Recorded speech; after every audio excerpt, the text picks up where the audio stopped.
Hey guys, ಎಲ್ಲರಿಗೂ ನಮಸ್ಕಾರ. ಇವತ್ತಿನ ಒಂದು ವಿಡಿಯೋದಲ್ಲಿ ತುಂಬಾ ಜನ ಬಂದು SSLC ರಿಸಲ್ಟ್ ಯಾವಾಗ ಬರುತ್ತೆ ಅಂತ ಹೇಳ್ಬಿಟ್ಟು ಕೇಳ್ತಿದ್ರಿ. ಇವತ್ತಿನ ಒಂದು ವಿಡಿಯೋದಲ್ಲಿ ಕಂಪ್ಲೀಟ್ ಇನ್ಫಾರ್ಮೇಶನ್ ತಿಳಿಸ್ಕೊಡ್ತೀನಿ.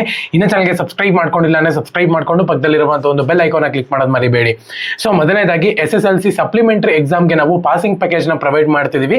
ಒಂದ್ ವೇಳೆ ನೀವು ಏನನ್ನ ಫೇಲ್ ಆಗ್ತೀರಾ ಅಂತ ಹೇಳ್ಬಿಟ್ಟು ನಿಮ್ಗೆ ಏನನ್ನ ಕಾನ್ಫಿಡೆನ್ಸ್ ಇತ್ತು ಅಂತ ಹೇಳೋದಾದ್ರೆ ನಮಗೆ ಬಂದು ಮೆಸೇಜ್ ಮಾಡಿ, ಇಲ್ಲಿ ನಂಬರ್ ಹಾಕಿರ್ತೀನಿ. ಪ್ರತಿಯೊಬ್ಬರಿಗೂ ಕೂಡ ಪಾಸಿಂಗ್ ಪ್ಯಾಕೇಜ್ ಸಿಗುತ್ತೆ. ಜಸ್ಟ್ 50 ರೂಪಾಯಿ ಮಾತ್ರ. ಕನ್ನಡ ಮೀಡಿಯಂ ಮತ್ತೆ ಇಂಗ್ಲಿಷ್ ಮೀಡಿಯಂ ಎರಡನ್ನೂ ಕೂಡ ಸಿಗುತ್ತೆ. ಓಕೆನಾ? ಪ್ರತಿಯೊಬ್ಬರು ಕೂಡ ಬಂದು ಮೆಸೇಜ್ ಮಾಡಿ. ಓಕೆ, ಮೊದಲನೇದಾಗಿ ನಾನು ನಿಮ್ಗೆ ಹೇಳಿದ್ದೆ SSLC ಎಕ್ಸಾಮ್ ನ ಒಂದು ರಿಸಲ್ಟ್ ಬಂದ್ಬಿಟ್ಟು ಡಿಲೇ ಆಗಬಹುದು ಅಂತ ಹೇಳ್ಬಿಟ್ಟು. ಏನಕ್ಕಪ್ಪ ಅಂದ್ರೆ ಈ ಒಂದು ಹಿಂದಿ ಸಬ್ಜೆಕ್ಟ್ ನ ಒಂದು ಗ್ರೇಡ್ ಮತ್ತೆ ಮಾರ್ಕ್ಸ್ ನ ಒಂದು ನಡುವೆ ಏನ್ ಫೈಟ್ ಇದೆ ನೋಡಿ. ಸೊ ಇದು ಬಂದ್ಬಿಟ್ಟು ಹೈಕೋರ್ಟ್ ತನಕನೂ ಕೂಡ ಹೋಗಿತ್ತು. ಎಲ್ಲಾ ಸ್ಟೂಡೆಂಟ್ಸ್ ಏನಿವಾಗ ರಾಜ್ಯ ಸರ್ಕಾರ ಬಂದು ಈ ಸತಿ ಮಾರ್ಕ್ಸ್ ನ ತೆಗೆದು ಬಿಡ್ತೀವಿ ಹಿಂದಿ ಸಬ್ಜೆಕ್ಟ್ ಇಂದು, ಗ್ರೇಡ್ ಮಾತ್ರ ಕೊಡ್ತೀವಿ, A grade, B grade, C grade ಅಂತ ಹೇಳ್ಬಿಟ್ಟು. ನಾರ್ಮಲ್ ಆಗಿ ಒತ್ತಡ ಕಮ್ಮಿ ಆಗುತ್ತೆ ವಿದ್ಯಾರ್ಥಿಗಳ ಮೇಲೆ. ಹಿಂದಿ ಏನು PU ಆದ್ಮೇಲೆ ಯಾರನ್ನ ಬೇಕು ಅಂದ್ರೆ ಹಿಂದಿ ತಗೊಂತಾರೆ, ಬಿಟ್ರೆ ನಾರ್ಮಲ್ ಆಗಿ ಹಿಂದಿ ಬರೋದಿಲ್ಲ ಎಲ್ಲೂ ಕೂಡ.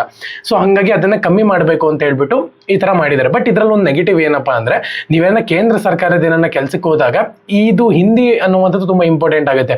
ಸೊ ಹಂಗಾಗಿನೇ ಹಿಂದಿ ಇಲ್ಲಿ ಇರಬೇಕು ಅಂತ ಹೇಳ್ಬಿಟ್ಟು ತುಂಬಾ ಜನ ಇದಕ್ಕೂ ಕೂಡ ಫೈಟ್ ಮಾಡ್ತಿದ್ದಾರೆ. ಎಲ್ಲ ಸ್ಟೂಡೆಂಟ್ಸ್ ಕೂಡ ಒಗ್ಗಟ್ಟಾಗಿ ಹೈಕೋರ್ಟ್ಗೆ ಅರ್ಜಿಗೆ ಹಾಕಿದ್ರು ಅಂತಾನೆ ಹೇಳ್ಬೋದು. ಈ ತರ ಹಿಂದಿ ನಮಗೆ ಮಾರ್ಕ್ಸ್ ಬೇಕು, ಗ್ರೇಡ್ ಬೇಡ. ಏನಕ್ಕಪ್ಪ ನಾವು ವರ್ಷದಿಂದ ಓದ್ಕೊಂಡ್ ಬಂದಿದ್ದೀವಿ. ಲಾಸ್ಟ್ ಮೂಮೆಂಟ್ ಅಲ್ಲಿ ನೀವು 625 ಇದ್ದು 525 ಮಾಡ್ಬಿಟ್ಟು 100 ಮಾರ್ಕ್ಸ್ನ ಕಮ್ಮಿ ಮಾಡಿ, ಪರ್ಸೆಂಟೇಜ್ ಅಲ್ಲಿ ಏನು ವ್ಯತ್ಯಾಸ ಆಗಲ್ಲ. ಬಟ್ ಹಿಂದಿ ಸಬ್ಜೆಕ್ಟು ಓದಿರ್ತೀವಲ್ವಾ, ಅದಕ್ಕೆ ಗ್ರೇಡ್ ಅನ್ನುವಂಥದ್ದು ಏನು ಸೂಟಬಲ್ ಅಲ್ಲ ಅಂತ ಹೇಳ್ಬಿಟ್ಟು ಬೇಕಾದ್ರೆ ಮುಂದಿನ ವರ್ಷದಿಂದ ಅದನ್ನು ಇಂಪ್ಲಿಮೆಂಟ್ ಮಾಡಿದ್ರು ಕೂಡ ನಡೆಯುತ್ತೆ. ಬಟ್ ಸದ್ಯದ ಮಟ್ಟಿಗೆ ಇವಾಗ ಬೆಳವಣಿಗೆ ನೋಡ್ಕೊಳ್ಳೋದಾದ್ರೆ ಇದು ಅವಶ್ಯಕತೆ ಇಲ್ಲ ಗ್ರೇಡು ಅಂತ ಹೇಳ್ಬಿಟ್ಟು ಎಲ್ಲ ಸ್ಟೂಡೆಂಟ್ಸನ್ನು ಕೂಡ ಒಗ್ಗಟ್ಟಾಗಿ ಹೈಕೋರ್ಟ್ಗೆ ಹೋಗಿದ್ರು. ಬಟ್ ಅದು ಹೈಕೋರ್ಟ್ ಅವರನ್ನು ಕೂಡ ತೀರ್ಮಾನ ಮಾಡಿದ್ರು, ಏನಪ್ಪಾ ಅಂದ್ರೆ ನೀವು ಮಾರ್ಕ್ಸ್ನ ಕೊಡಿ, ಈ ಸತಿ ಗ್ರೇಡ್ ಬೇಡ ಅಂತಾನು ಕೂಡ ಹೇಳಿದ್ರು. ಬಟ್ ಮತ್ತೆ ರಾಜ್ಯ ಸರ್ಕಾರ ಬಂದು ಮರು ಅರ್ಜಿನ ಹಾಕಿದ್ದಾರೆ ಅಂತಾನೆ ಹೇಳ್ಬೋದು.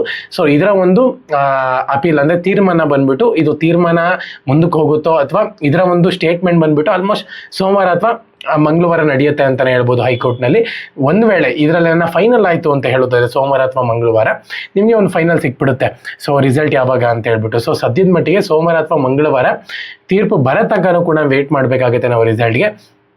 ಸೊ ಒಂದ್ ವೇಳೆ ಅಲ್ಲಿ ಫೈನಲ್ ಆಯ್ತು ಅಂತ ಹೇಳೋದಾದ್ರೆ ನೀವು ಮಾರ್ಕ್ಸೇ ಕೊಡಿ ಅಂತ ಹೇಳಿ ಬೇಗ ರಿಸಲ್ಟ್ನ ಬಿಟ್ಬಿಡ್ತಾರೆ. ಆಲ್ಮೋಸ್ಟ್ ನಾಳೆ ಅಥವಾ ನಾಳೆದಲ್ಲಿ ನಿಮಗೆ ವ್ಯಾಲ್ಯೂಯೇಷನ್ ಕೂಡ ಕಂಪ್ಲೀಟ್ ಆಗುತ್ತೆ. ಸೊ ನನ್ನ ಪ್ರಕಾರ ಒಂದು 25-26ನೇ ತಾರೀಕು ರಿಸಲ್ಟ್ 100% ಕನ್ಫರ್ಮ್ ಅಂತ ಅನ್ಕೊಳ್ಳಿ, ಬಂದೇ ಬರುತ್ತೆ. ಓಕೆನಾ? ಸೊ ನಿಮ್ಗೆ ಪಾಸಿಂಗ್ ಪ್ಯಾಕೇಜ್ ಅವಶ್ಯಕತೆ ಇತ್ತು ಅಂತ ಹೇಳಿದ್ರೆ ಬಂದು ಮೆಸೇಜ್ ಮಾಡಿ. ಪ್ರತಿಯೊಬ್ಬರಿಗೂ ಕೂಡ ಪಾಸಿಂಗ್ ಪ್ಯಾಕೇಜ್ ಅವೈಲಬಿಲಿಟಿ ಆಗಿದೆ. ಎಲ್ಲರಿಗೂ ಕೂಡ ಆಲ್ ದ ಬೆಸ್ಟ್. ಜೈ ಹಿಂದ್, ಒಂದೇ ಮಾತರಂ.